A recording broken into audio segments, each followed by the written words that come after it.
বন্ধুরা, সরকার agriculture YouTube চ্যানেলের পক্ষে আমি অশোক সরকার। আপনারা দেখছেন আমার জৈব পুকুরে আজকে মাছের স্বাস্থ্য পরীক্ষার জন্য জাল টানা হচ্ছে।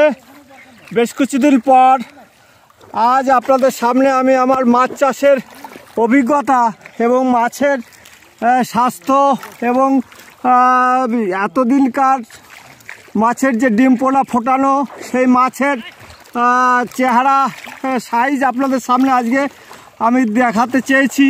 আপনারা দর্শকদের পক্ষ থেকে জানিয়েছিলেন আমাকে যে মাছের ডিম ফোটানোর পর মাছ কেমন হয়েছে, আমাদেরকে অবশ্যই শেয়ার করবেন। তা বন্ধুরা, আপনারা আমার সঙ্গে থাকুন, পরবর্তীতে আপনাদের সামনে আমি মাছ দেখাবো, আপনারা আমার সঙ্গে থাকুন।